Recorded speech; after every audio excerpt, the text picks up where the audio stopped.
Oi gente, sejam bem-vindos novamente aqui no canal, né? Hoje eu começo com um quadro porque a gente vai abordar os povos pré-históricos brasileiros. Nós vamos ver da onde eles vieram, como é que chegaram aqui, como é que eles eram antes dos portugueses chegarem, como as tribos indígenas de hoje, né, se formaram. Vamos lá então?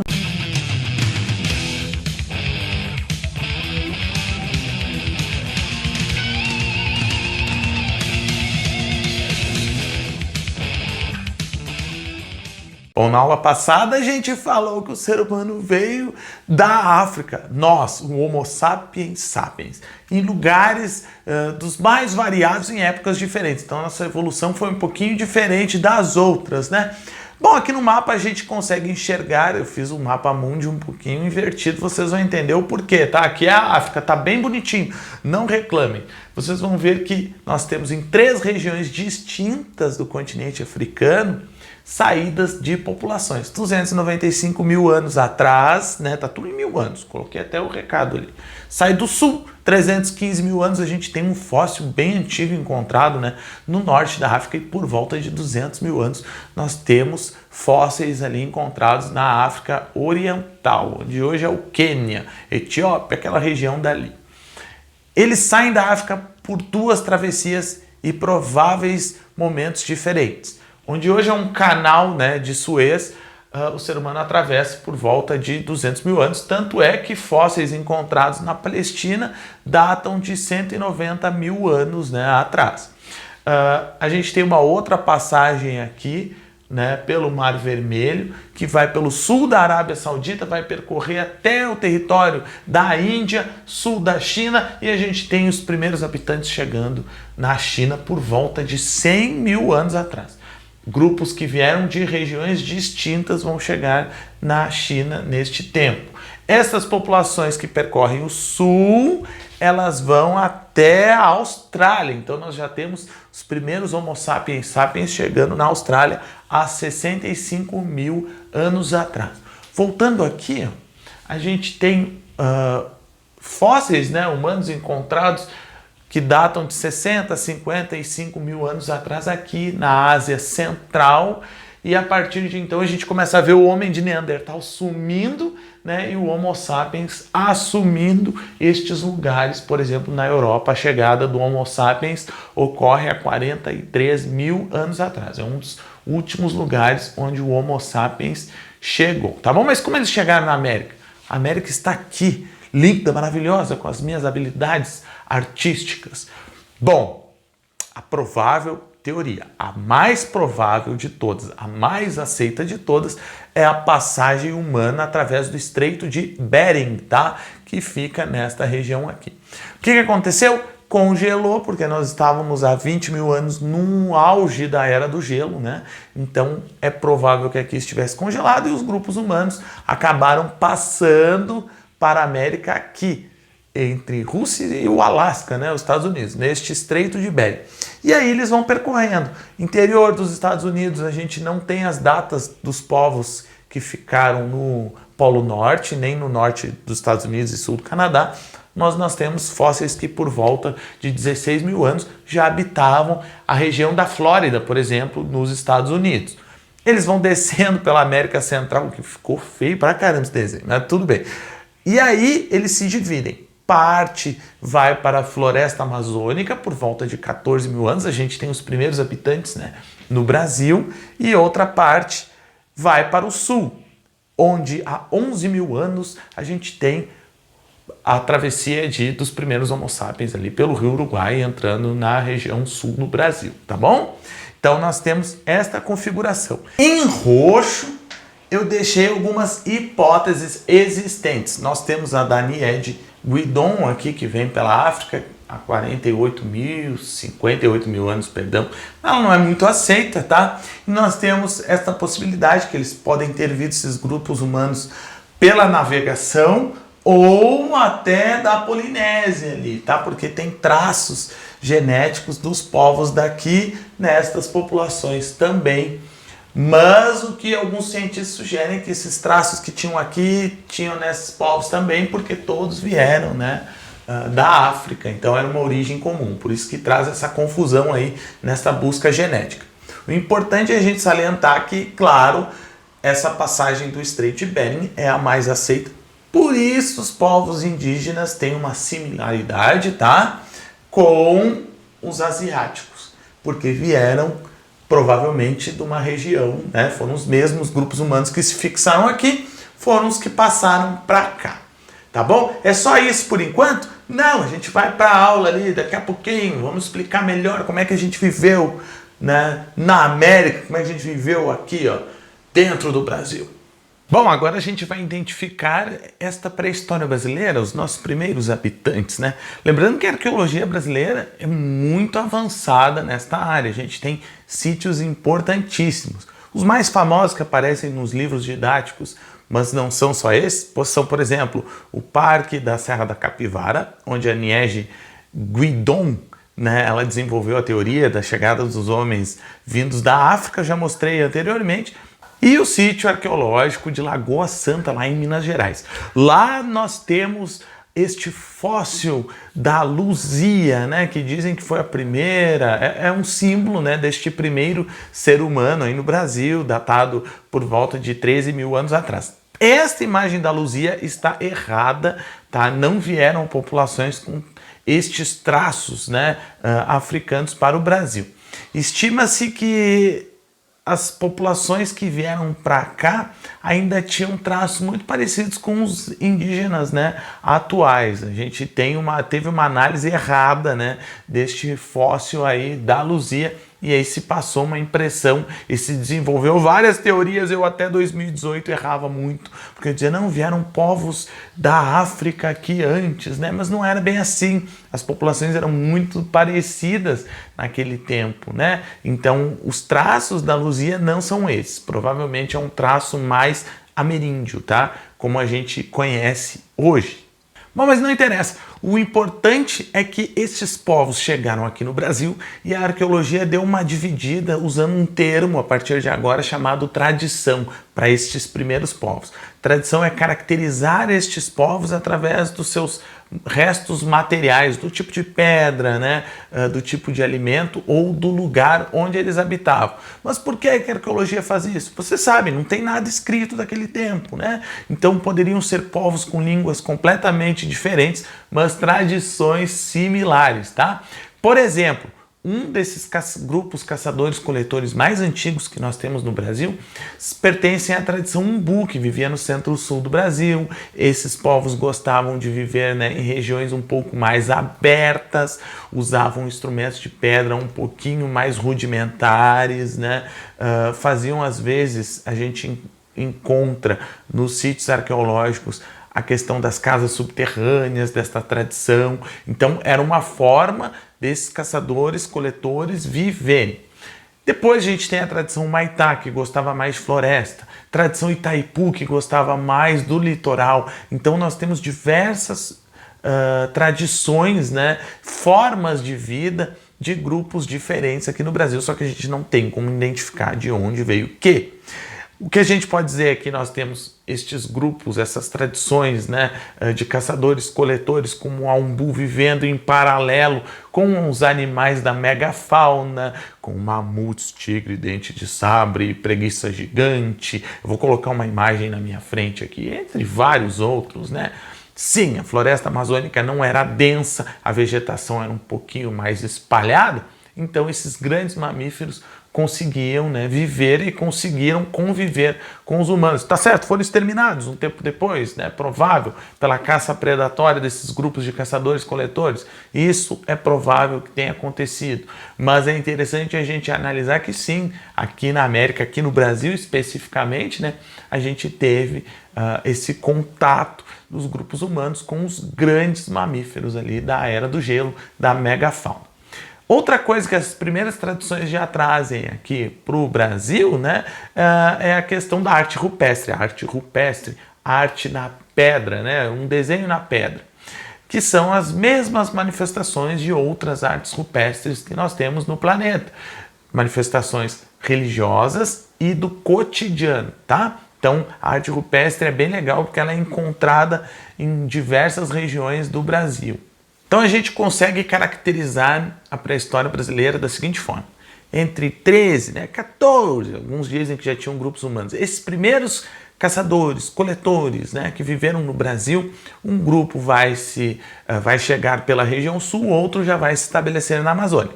Mas a gente consegue enxergar tradições, como o Umbu, o Maitá. Uma outra tradição que se desenvolve aqui no Brasil a partir de 8.000 anos atrás é a tradição Itaipu, o sambaquis. Mas, Soro, o que é isso, essa questão de sambaqui? Eu vou colocar um monte de concha na minha cara, que isso?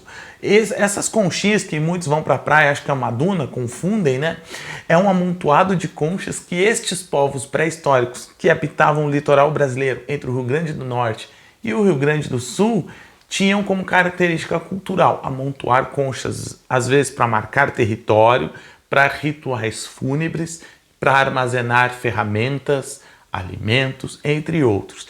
Então o sambaqui é o grande símbolo dessas populações que amontoavam estes crustáceos aí até fazer essas grandes marcações aí que nós temos na pré-história.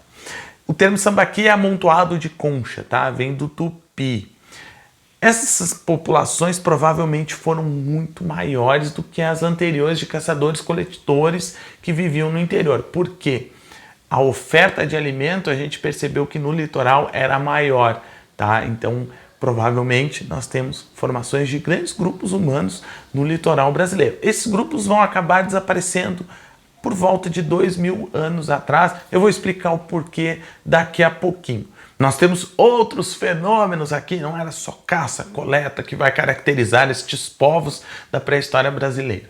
A agricultura também vai acabar surgindo. No Brasil, um dos primeiros lugares onde a gente tem uma provável produção de alimentos é na Amazônia, tá? Então, a Amazônia, que foi um dos polos de entrada desses povos pré-históricos aqui no território brasileiro, A Amazônia, há 6.000 anos atrás, por exemplo, ela não era uma mata tão fechada como é hoje, tá? Ela era um pouco mais aberta.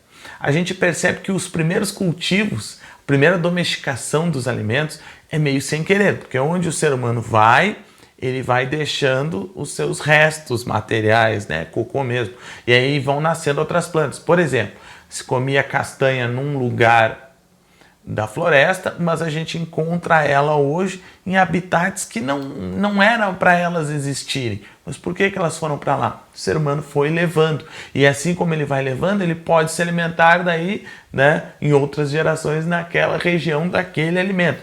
Então a gente tem essa domesticação aí não intencional. Mas nós temos também o desenvolvimento de uma agricultura na Amazônia. Primeiro na área lá do Peru, que por volta de 6.000 anos, a gente começa a ver, por exemplo, a mandioca sendo plantada. Mandioca que tem várias culturas diferentes, mas a brava era predileta, porque ela podia ser tóxica e matar o ser humano. Sim, mas principalmente porque, como era tóxica o suficiente para matar o ser humano, ela era mais fácil para lidar com as pragas, Então ela não era qualquer inseto que ia lá e destruía a mandioca. Então era uma produção mais segura para esses primeiros grupos humanos. Como fazer a farinha da mandioca, como trabalhar este alimento para não matar o homem envenenado, foi uma das coisas que essas culturas aí, desses primeiros grupos sedentários que a gente tem na nossa pré-história, tiveram que aprender. Tá? Então a gente tem sim desenvolvimento da agricultura com milho, nós temos a mandioca, nós temos o cupuaçu, o açaí, o abacaxi, algumas frutas silvestres também são cultivadas. Sim, os grupos humanos já praticam agricultura na Amazônia há 5.000 anos atrás e assim a gente vai ter um enriquecimento destas culturas. Por exemplo, não é só a agricultura que surge, a gente tem também os grupos ceramistas, os primeiros povos que começam a trabalhar com a cerâmica. Alguns dizem que a agricultura veio até mesmo antes do que a cerâmica, tá? Primeiro veio a agricultura, que no nosso Brasil pré-histórico, na Amazônia, dizem que os primeiros, a partir de 6.000 anos, a gente tem as primeiras plantações, né, de mandioca lá na Amazônia do Peru, né? E aí essa cultura vai se espalhando pela Amazônia inteira. Então nós temos o surgimento de culturas também cerâmicas, porque a cerâmica era essencial, né, nesse cozer dos alimentos. Por exemplo, uma cultura cerâmica bem grande, bem famosa, é a Marajoara, lá na ilha do Marajó, lá no Pará. O que acontece lá? A gente tem vasos maravilhosos, vou colocar até aqui uma espécie na minha frente, né, de cerâmica. A arqueologia lá encontrou que eles já faziam aqueles tejos, que seriam umas ilhas artificiais, tá? Porque na época de alagamento aqueles montes eles podiam habitar e pescar ao redor, fazendo uma espécie de açude artificial para ter essa coleta e essa pesca, né, em maior quantidade.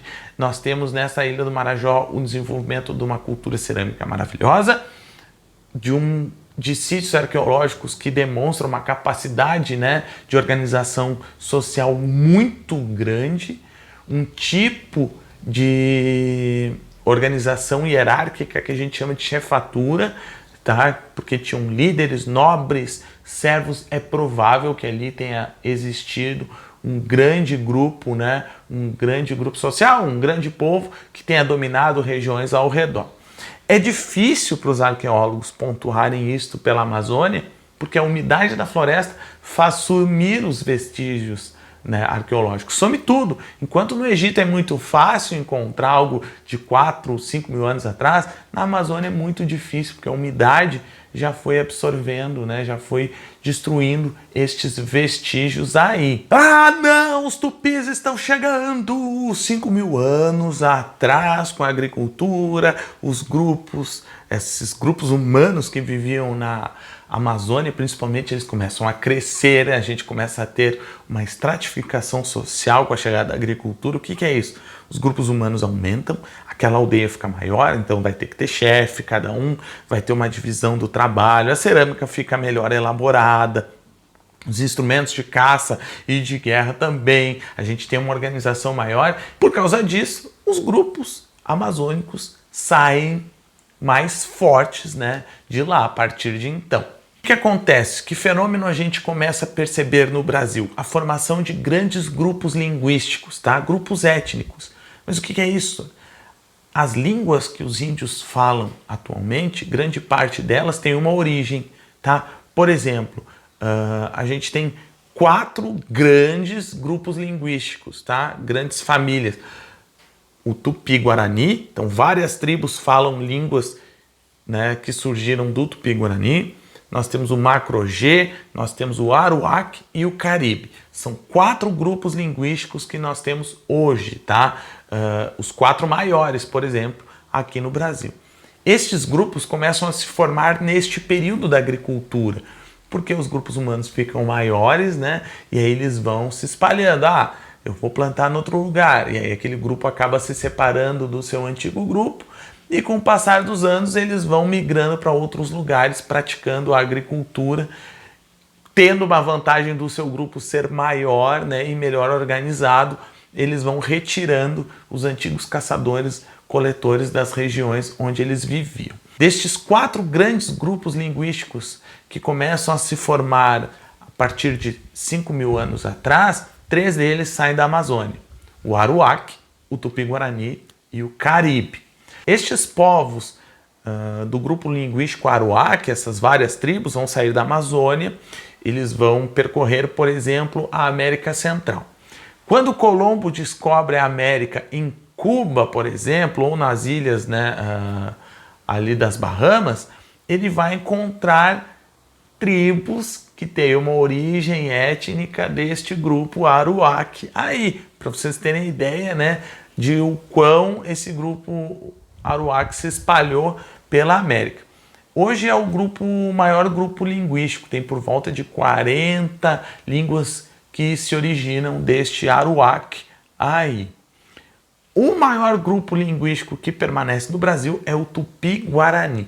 Eles vão se originar na Amazônia e a partir de 2 mil anos atrás, né, eles começam a sair da floresta por 2 caminhos. Um deles através da Mata Atlântida, tá?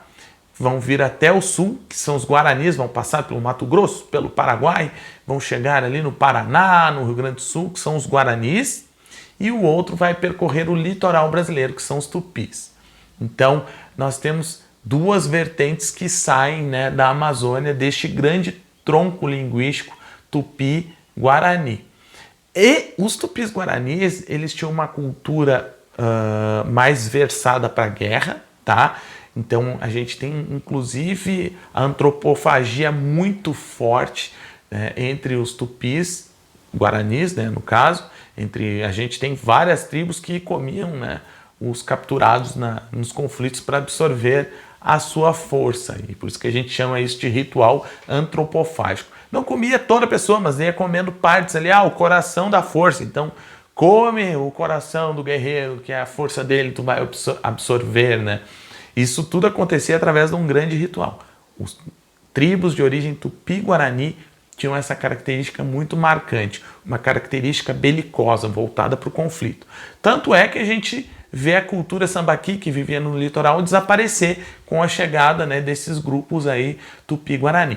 Não são os mesmos? Não. Nós temos várias tribos, né, como os tupiniquins, tupinambás, do grupo Tupi, e os carijós do grupo Guarani, que inclusive se enfrentam no litoral. Os portugueses se aproveitam muito disso para criar alianças com algumas tribos Tupi que não gostavam de outras, né? Essa é uma história que a gente já tem aqui no card sobre a colonização do Brasil. Mas o importante é a gente salientar: Aruac saiu da Amazônia, os Tupis Guarani saíram, né, com duas vertentes diferentes. Uma outra vertente que sai da Amazônia são os Caribes, tá? Por isso que vem o Caribe. Então os Caribes vão para a região também da América Central, nasquelas ilhas de lá. É um grupo linguístico bem grande que habita aquelas ilhas e dá o nome, né, da região, inclusive, de Caribe, em detrimento destes povos que vão para lá. Claro que os Caribes também percorrem algumas regiões aqui do Brasil, né, e da América do Sul. Não vão só para as ilhas do Caribe, mas tem grande predominância lá, por isso o nome. Um quarto grande grupo linguístico que nós temos, ele não veio da Amazônia, o único, tá? Ele preferiu viver na região do Planalto Central, no centro do Brasil, né? Nessa região mais alta que nós temos do Brasil, que é o grupo linguístico Macro-G, tá? Estes grupos linguísticos Macro-G vão habitar desde o Rio Grande do Sul, onde a gente percebe que os Guaranis não conseguiram o domínio total porque entraram em conflito com esses grupos que também eram bem organizados, né? E habitaram principalmente, né, o centro do Brasil. A gente tem 1 milhão de tribos do grupo Macro-G bem famosas. Por exemplo, os Chavantes, Caigangues, Botocudos, Carajás, né? Estes são alguns exemplos de tribos, de povos existentes que têm origem neste grupo linguístico aí, Macro-G, tá?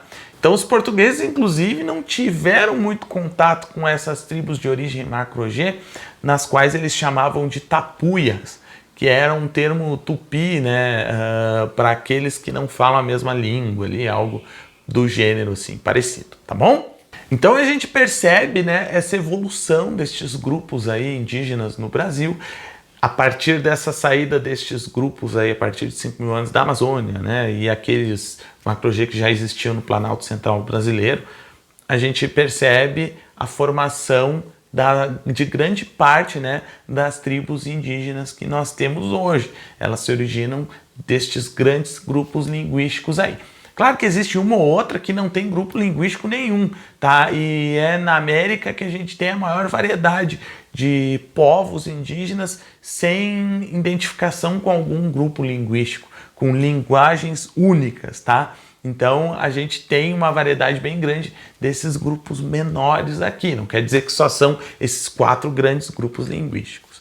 De maneira geral, é legal pontuar que quando chegam os europeus no Brasil, eles têm uma vantagem não só em questão bélica, né, por causa da pólvora, por causa do metal, mas também por causa da domesticação dos animais. Aqui a gente não tinha e não percebe uma cultura de domesticação de animais, mas não por incapacidade humana, mas sim por falta de variedade. Não tem mais cavalos na América, não tem mais os lobos, né? aqui, não tem um gado para poder cercar, né? O que se tinha aqui no Brasil era pato silvestre, é o único animal domesticado. Então a domesticação dos animais não existe, né, nesse processo pré-histórico aqui do Brasil, tá bom? Vamos para o resuminho ali no quadro, que a aula de hoje era um pouquinho mais complexa, mas espero que vocês tenham entendido. Bom, gente, então resumindo a aula de hoje no quadro, é a hora do quadro aqui no canal, o segundo quadro, né? Vamos lá, pré-história do Brasil. Eu fiz aqui uma linha do tempo para a gente se situar melhor, porque esse tema é muito complexo, sim. A gente não está acostumado, né, a falar sobre a pré-história brasileira. Então vamos lá, na nossa linha do tempo coloquei anos atrás para não colocar antes de Cristo e não confundir ninguém. Então, anos atrás, 14.000 é a provável chegada dos primeiros caçadores-coletores, tá? Os grupos nômades que vêm lá da Ásia pelo Estreito de Bering, vêm descendo a América, chegam aqui no Brasil por volta de 14.000 anos atrás. Então são grupos humanos com características, né, de caçadores-coletores. Aí a gente tem diversas tradições, né, que é a característica material destes povos. Então nós temos diversas tradições que a arqueologia aponta neste período.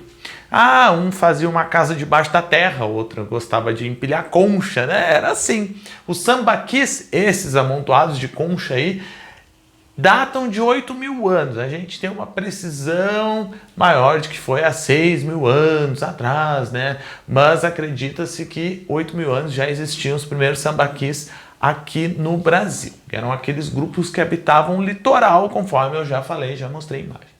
5.000 anos, o aparecimento da agricultura nos povos da Amazônia, né? Usando a terra preta, queimando árvore, usando aqueles restos, né, daqueles detritos para plantar mandioca. Eu só sei da mandioca, né? Mir, vou colocar aí, ó, uma lista maior. Você vai lá, escreve, pesquisa, açaí, curaçao, tem diversas, né, plantas ali da Amazônia. Inhame, esse tipo de coisa aí eram todos plantados, né, neste início da agricultura, que permitiu a sedentarização dos povos, que permitiu a formação dos grupos linguísticos, né? Então essas tribos indígenas que nós temos hoje começam em grande parte a se formar neste tempo aqui. Inclusive a cerâmica vem depois. Eu coloquei a cerâmica para mostrar. Primeiro veio a agricultura e depois vieram as culturas ceramistas, né, na Amazônia. 2.000 anos, então, quando os grupos étnicos, aqueles grupos linguísticos, perdão, começaram a se fortalecer, a se formar, né, Aruac, Caribe, depois a gente fala deles, a gente começa a ter uma migração destes povos para outros lugares. E os tupis, depois tupis, guaranis por um lado, tupis por outro, por isso que ficou, né, o termo tupi-guarani, eles vão sair da Amazônia há 2.000 anos. Aí a gente vê aqueles povos de caçadores, coletores, de sambaquis desaparecerem, né? Porque a cultura tupi, ela era superior. E deixa eu pegar aqui um giz. Eu tinha corrigido aqui, ó, mas vou colocar 521. Há 521 anos chegaram os portugueses e aí esta configuração lentamente vai começar, né, a se transformar aqui no Brasil. Isso você já sabe, mas se não sabe, vai estudar daqui a pouquinho, né, sobre a chegada dos portugueses, essa transformação que nós temos. Grupos linguísticos que nós temos, os principais, os 4, mas tem um monte, né? Eu até botei uma imagem ali no vídeo e você percebeu que tem vários grupos linguísticos, né, aqui no Brasil e na América em geral. Aruac é o que mais se espalhou pelo continente americano. Tupi-Guarani eram aqueles grupos, né, que vão habitar o litoral e o sul do Brasil. O Caribe vai ter na Amazônia, mas vai ir, né, para a América Central. E o Macro-G, que vai habitar a parte central do Brasil. Então esses 4 grupos linguísticos estão longe de serem os únicos, tá? Mas são os principais grupos linguísticos da nossa pré-história. Não houve domesticação de animais, tá? Neste período. Houve o do pato selvagem lá, mas é a única que nós temos. Não tinham aves para isso, não tinha, por exemplo, equinos para se domesticarem, né, os lobos. Então não tinha não existiam animais, né, aqui no Brasil para ter, né, essa domesticação da mesma forma que em outros continentes ela existiu. Então, quando eu falo aqui de agricultura, na Mesopotâmia a gente fala da pecuária, por exemplo, mas aqui já não tem, tá bom? Então é isso, gente. Só não se esqueça de se inscrever no canal, porque só assim a história continua. Vamos criar um grupo aqui, ó, linguístico dos H+, e uma tradição de se inscrever ou curtir o canal, né, ao final de todo o vídeo. Que besteira? Tá louco, mas é normal vindo de mim. Gente, muito obrigado e até o próximo vídeo, até a próxima aula. Vai ficar aí no quadro, vão copiar!